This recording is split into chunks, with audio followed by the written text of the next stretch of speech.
Bonsoir, désolé pour le dérangement, j'allais dire le bruit.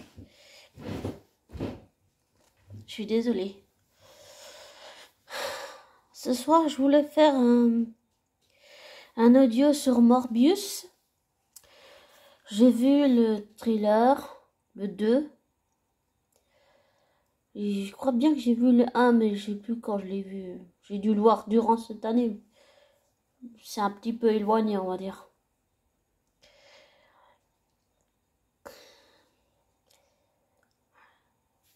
Désolée, je vais juste boire un peu. C'est du coca, c'est pas de l'alcool, rassurez-vous.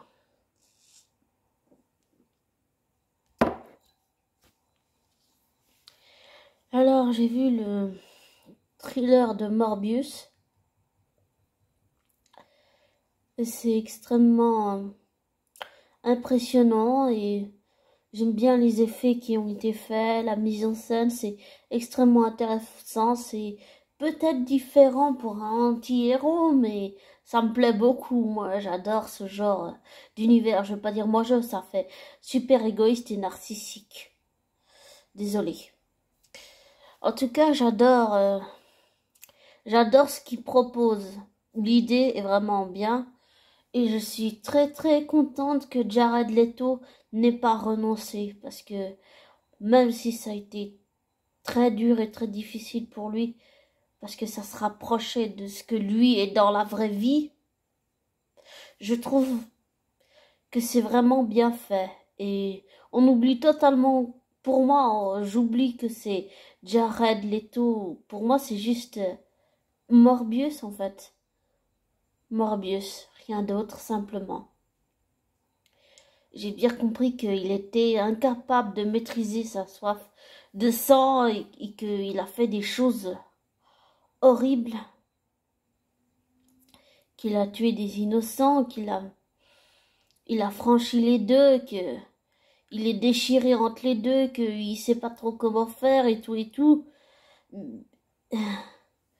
Mais je continue de croire que Morbius va faire le bon choix et devenir la personne qu'il veut être. Et malgré son visage qui se transforme et qui se tord de douleur et qui devient vampirique, il ne me fait pas peur. Pardon. J'ai pas peur de toi, Morbius.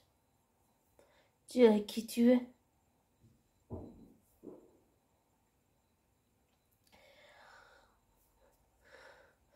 Mais c'est vrai que c'est très impressionnant, oui. Bon, t'as un peu peur, mais pas autant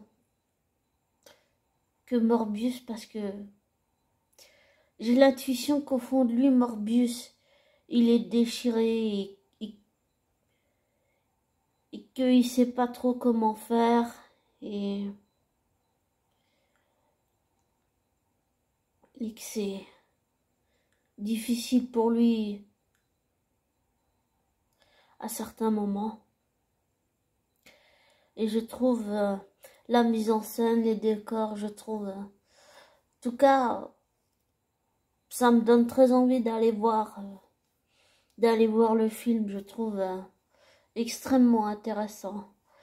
J'aime bien, c'est une nouvelle façon, si on peut dire, de faire construire un anti-héros, si on peut dire ça comme ça.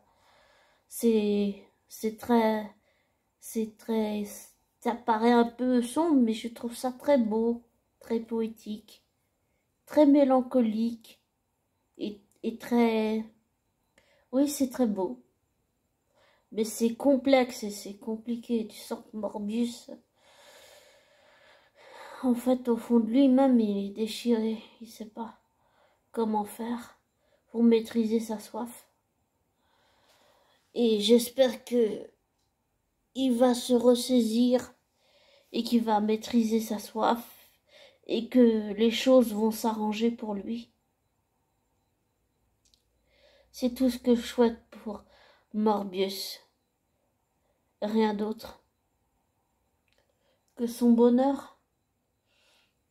Et en dissociant Jared Leto de Morbius dans la vraie vie, je souhaite à Jared Leto que du bonheur comme à Morbius.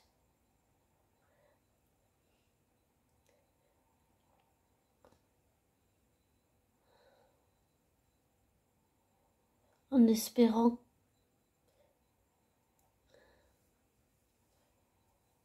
qu'il prenne conscience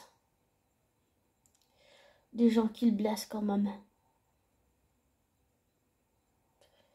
J'ai envie que Morbius en sorte, j'ai envie que Morbius réussisse à maîtriser sa soif de sang et j'ai envie que Morbius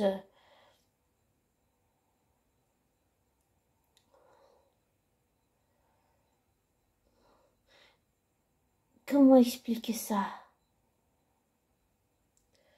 Dans la vraie vie,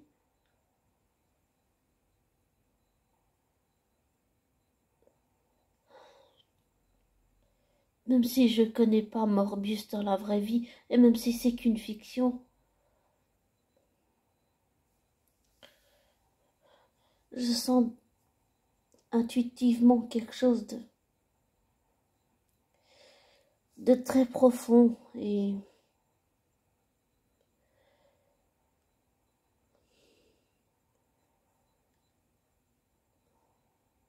je sens une connexion, un lien émotionnel vraiment très très fort et différent, même si c'est effrayant, mais très différent et très beau aussi, et très mélancolique et en même temps très triste et en même temps, oui, vraiment très beau. Un lien émotionnel très fort. Je le sens avec ce personnage. J'arrive pas à dire autre chose que ça. Après, je sais pas si on peut dire mon ego ou je sais pas, ou mon autre moi, ou, ou quoi que ce soit, mais intuitivement, je sens une connexion vraiment forte avec Morbius. Après, je sais pas ce que ce sera pour les autres, ni pour vous, tous, toutes, mais voilà. Et mon dernier message de fin, ce serait, malgré tout ce que je viens de dire là, maintenant, ne prenez pas pour argent comptant ce que je dis, ne vous laissez pas influencer par moi. Faites vos recherches, faites vos vérifications, et ensuite tirez-en vos conclusions. Bonne soirée.